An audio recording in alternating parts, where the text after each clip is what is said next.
Hi, I'm Kelsey, and this is my summary of learning for EdTech 300 Winter 2024 semester. We started the class off with discussing how integrated technology has become in our lives. We took a look at our own screen usage and then at how students use technology and social media. The three main ideas I took away from this class were the idea of community and the importance of participation, digital citizenship and identity, and digital literacy. Community was a pervasive theme throughout the semester. We had a class Discord channel that was used for sharing resources and asking questions. We looked at resources about participation culture and how the internet can bring people together. We also created community through blogging and reading and responding to the posts of our peers. I looked forward to the comments on my posts each week, and I felt connected to my classmates through reading their thoughts and ideas on our class topics. I thought a lot about the passive scroller and the bystander effect, and how as teachers and community members, it's important to be active in creating the type of environment we want for our students. I thought about early YouTube and how we responded to each other, more recently being able to stitch someone's TikTok to further conversations. Anna Radulescu has a great quote about TikTok. She says, "Stitching on TikTok is a canvas for collaboration. It invites you to engage with fellow creators dynamically and innovatively. The feature enables users to interact with, respond to, or build upon the original content, fostering a sense of collaboration and community within the platform. Stitching is popular for its ability to create humorous, engaging, or thought-provoking content, as it allows users to add their personal touch to existing videos." Stitching on TikTok is when you can take 5 seconds of someone else's video and then put your own thoughts and ideas into as an attachment to their video, so you further conversation and create community, and you can build off of each other's knowledge. Another major idea through the course was digital citizenship and identity. We spend a lot of time discussing the 9 elements of digital citizenship, which are digital access, commerce, communication, literacy, etiquette, law, wellness, rights and responsibilities, and digital security. Everyone can have a voice on the internet. With that comes the need for empathy and proper etiquette. We talked about the shortcomings of digital law in terms of cases like Amanda Todd's. We also discussed the right to be forgotten and what kind of impact our online actions can and should have on our lives. Digital identity comes with digital citizenship. How you behave online can give lots of clues into who you are. Because our online and offline lives are so connected, who you are online should be an extension of your actual self. Your digital trail should be positive and respectful. We looked at stories of people whose lives have been ruined by one tweet or one video depicting them unfavorably. We discussed whether or not this was wrong and how people can often be perceived as one thing when really humans are deep and multifaceted people.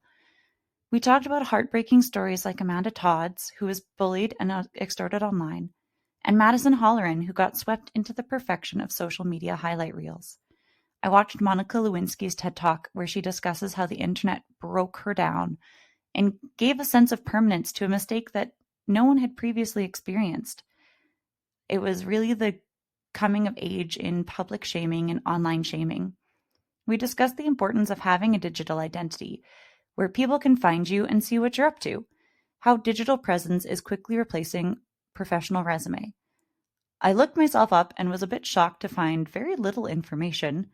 My LinkedIn came up and a blog from about a decade ago. It made me start thinking about how I should start to represent myself more online.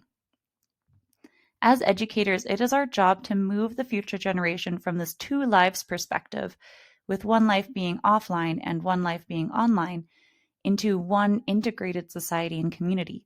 School is a great place to teach students to feel the empowerment and the responsibility that comes with being a digital citizen. Jason Oler discusses the need to move to a proactive character education program that moves the focus from success and achievement to kindness and humanity. I can see where these efforts have already started in both my school and others. We used to give out awards for attendance and high grades, and now we give out awards that demonstrate the 7 grandfather teachings. So especially at my school, we have assemblies and we give awards to students who demonstrate qualities like humility, truth, courage, love, respect, wisdom, and honesty. And we talk about what those things mean and what they look like and why they're more important than marks and attendance. The last major part of EdTech 300 was the idea of digital literacy. We spent time looking at fake news, how to view content on the internet critically. In today's world, anyone can post almost anything online and make it seem believable. The traditional ways of looking for fake news clues are increasingly inadequate. The media and various online sources have discovered that it's beneficial to get traffic to their page, and as a result, the focus has been less on integrity of information and more on sensationality. We talked about harmful misinformation such as satire and parody, and more harmful misinformation like completely fabricated news stories. We focused on how to determine if a news source is reliable and becoming internet detectives. So 3 major things about becoming critical thinkers online is to become an investigator, use multiple reliable sources, and develop your critical thinking skills. 2 sources I found interesting were the AFP Fact Checker, which has up-to-date Canadian news information, and the Interactive Media Bias Chart, which has more American-centered news sources, but very detailed information on the type of bias and the amount of research-based information for each news organization. Another part of digital literacy is the ability to use and create on a computer. We looked at coding as a means of education and digital literacy. There are all types of fantastic coding resources for kids of all ages. My child in grade 1 actually came home this week with a galaxy that he made through Code Ninjas. I learned about a variety of different local sources for coding, like my school division's resources and the EYES program through the university. We looked at a few different websites, and I made a T-Rex video game on code.org. Being able to code and understand how all this technology actually works is a crucial element for people who are using these technologies daily. Possibly the scariest thing we discussed was the use of AI. I'm an early 90s kid and I have no experience with AI. It hasn't been something that's interested me, and honestly, I've been a bit apprehensive to use it. It was really useful to hear my younger classmates share their experiences. Here's a quote from my classmate about his experience using AI. To this day, I use ChatGPT an enormous amount. In my opinion, ChatGPT is much more efficient for searching than things like Google. I can honestly say I use ChatGPT almost every day. It can produce material such as unit and lesson plans, worksheets, quizzes, exit slips, etc. in seconds, saving me hours planning on my own time. In addition, it assisted me with talking points, asking essential questions, and even possible responses that my students are likely to respond with. This quote made me really think about the potentials for AI and that I can start exploring it in a more professional and functional way. We explored AI products for teachers like Magic School and Brisk. We discussed some ideas for AI-proof assignments where kids can use AI, but the focus of the assignment is on something that cannot be done by artificial intelligence. Things such as writing personal essays and using AI-generated pictures as story prompts and analyzing and critiquing key arguments using assigned readings and also your own perspective. We talked about ethical implications, but also agreed that AI was here to stay, and instead of being scared, we need to teach our students how to use these tools responsibly.